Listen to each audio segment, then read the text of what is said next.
So hello and welcome to today's episode of Bully History. Today we're going to be going over how successful Bully was at its release. So after a very long and hectic development, full of constant problems and headaches from activist groups who tried to get it banned, Bully finally released.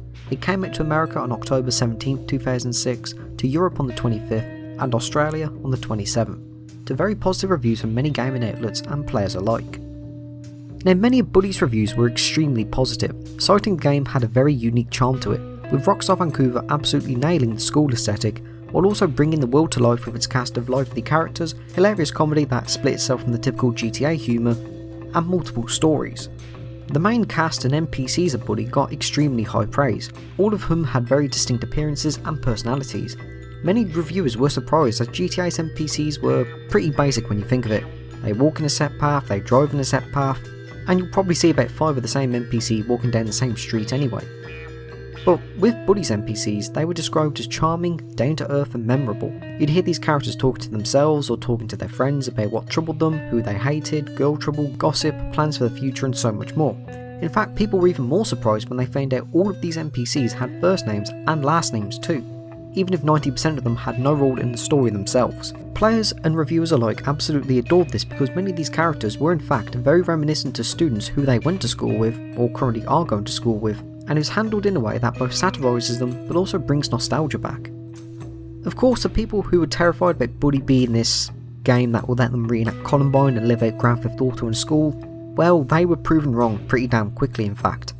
Pretty much all the complaints people had about Bully before its release just faded away really, and many of those who raised complaints about Bully being this, like, game from hell or whatever, remained completely silent about it and just went on to find the next thing to whine about instead.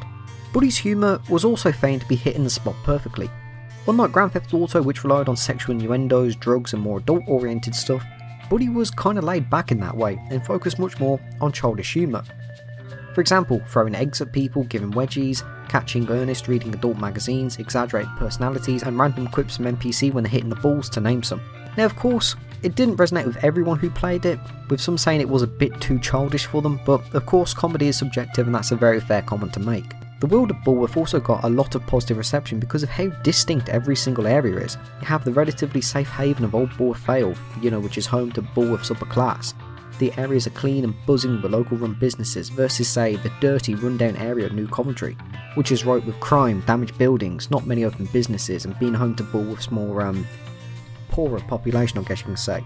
I'd like to apologise if that sounds kind of classist. I'm trying to actually reword these reviews so I'm not just reading what everybody had to say about it, if that makes sense, but anyway, back to it. Reviewers also seem to love how every clique inhabited very specific areas. Not like, say, San Andreas, where Grove Street families were only found in the green zone and borders in purple, but rather every clique in Bully had their own kind of hangout kind of areas, Like you had greasers who hung down the auto shop in New Coventry, you had nerds who hung out at the library and the comic book store, you had the jocks who obviously occupied the sports areas, and the preps who, were in the boxing gym and the more posher areas, I guess you could say. The fact that seasons changed too during the story was also really impressive at the time, considering that Rockstar hadn't done anything like this before, or in fact they haven't even implemented anything like this following the release of Red Dead Redemption 2. Well, if you exclude the snowy events in GTA Online and Red Dead Online, anyway. Likewise, the addition of chapters made the conflict seem a bit more natural between Jimmy and whoever, rather than just say one continuous conflict that just ties into another, Chapters wouldn't really be seen again in any Rockstar open world until Red Dead Redemption 2. Many also felt that the storylines Bully had were both realistic, but also not realistic at the same time, with some stories leaning more to the realistic side of school life, citing the likes of the betrayal of Gary, akin to the fallout you have and how you might want to fight somebody who you used to be friends with, and the Johnny and Lola storyline being reminiscent of that one overly dramatic couple who would make their issues too public, alongside the likes of, impressing girls and so on. But there are also some stories that leaned more towards the wacky and exaggerated side, just for the hell of it, maybe for comedic effect or, to pay homage to some movies or whatever. But obviously these plots were stuff like, Ernest plotting to take down the jocks, making weapons in his observatory, which ended with Jimmy and the jocks throwing explosives at each other. Or of course, storming a power plant to fight Edgar and, Gary basically causing a small civil war inside the school. Now, Bullwurf is often regarded as the smallest open world out of any of Rockstar's open world titles, but it's often overlooked and forgiven considering you can traverse Bullwurf by foot and by boat, not by supercar or by plane. Now of course, not all reviews were positive for Bully because it did get its own fair share of harsh criticism too, with most of the criticism being directed towards Bully's difficulty, with many pointing out that Bully is one of Rockstar's more easier titles, and Jimmy himself feels a bit more overpowered than the likes of previous Grand Theft Auto protagonists. Citing the likes of how, for example, the Wanted level, in GTA it would be typically endless. Like if CJ, Tommy or Claude get a Wanted level, the fight would just go on forever until the player saves, dies or removes the Wanted level by stars. But in Bully, the authorities will stop spawning if Jimmy manages to knock them out. That and chases would also end after about 30 seconds or so. So in some people's eyes they felt the authority was a bit too underpowered in that way. Another criticism was how Jimmy always blocked attacks while NPCs rarely blocked, and didn't attack that frequently. Though Jimmy could spam punches whenever he wanted, but NPCs wouldn't really attack that much, making fights a bit too easy. Also, NPCs got very easily knocked out by the likes of Firecrackers and Spudgun, while if Jimmy was attacked by any of these, unless he was already on low health, then he would pretty much survive them all, Another bit of criticism was its handling of click leaders, where outside the main story, they just didn't seem to exist to many fans' disappointment. The likes of Gary, Pete, Ernest, Ted, Darby, Johnny and Edgar just didn't appear after the main story at all, with many calling them wasted opportunities, and how they should be in free mode after the chapter is done, or just the story in general. Some other people did bring concerns about how girls were handled as well, as every single click only had one girl in them, versus about 6 or 7 boys, making it very unschool-like in that way, pointing out that most non-single sex schools usually have more of a balanced mix between boys and girls. Also the fact the girls' dorm was twice the size of the boys' dorm, yet barely having enough girls to fill the rooms in at all, while the boys were completely cramped.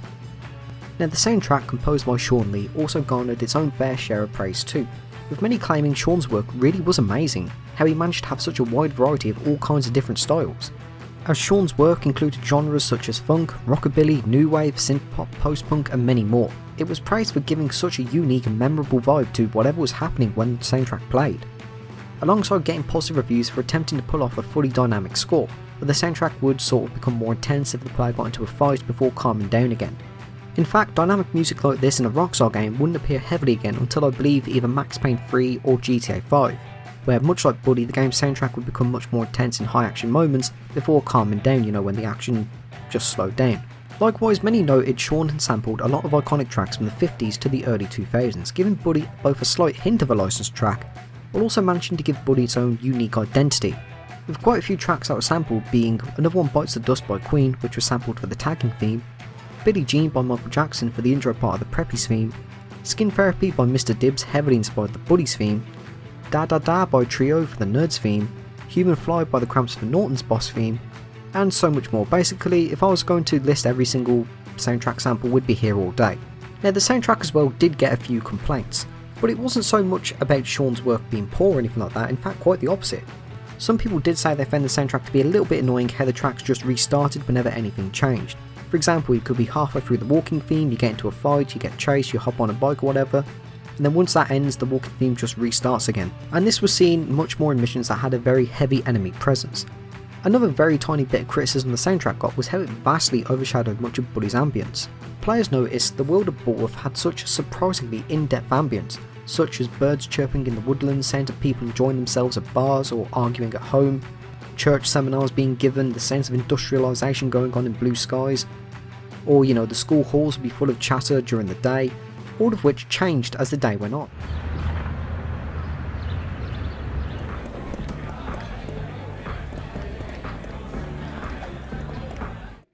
To Adam, he said, because you listened to your wife. Some players realised the soundtrack did drain this out completely, but other than that there weren't that many criticisms saying that the soundtrack was bad or anything like that at all. Now sales wise, Bully did very surprisingly well, given the fact Bully was released quite late into the PS2's lifecycle, with Bully selling 1.5 million copies on the PlayStation 2 alone by April 2008, putting Bully as the 108th best selling PS2 title of all time. In fact, if you actually sort that list by newest release, it's the 9th newest title on that list too. So it's quite impressive when you think of it. If it released in 2005, it probably would have gotten much higher. So Bully ended up selling more than iconic titles like Tony Hawk's Pro Skater 4 and Scarface, but it did fall slightly behind the likes of Tony Hawk's Underground 2, Yakuza, Call of Duty Finest Hour and Devil May Cry.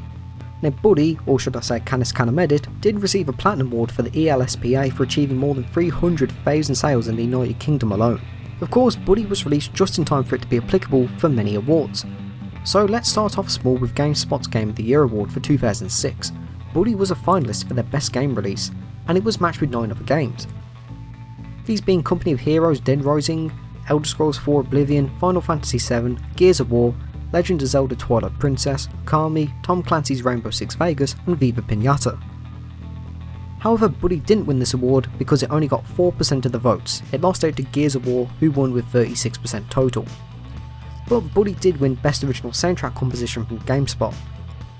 Now let's move on to some more bigger awards, because at the National Academy of Video Game Trade Reviews Awards, Buddy was nominated for a fair few of them. For the first one, Buddy was nominated for Best Adult Content, and this was up against the likes of Grand Theft Auto Vice City Stories, Love Chess Age of Egypt, and Scarface The World Is Yours. And Buddy actually won this award somehow.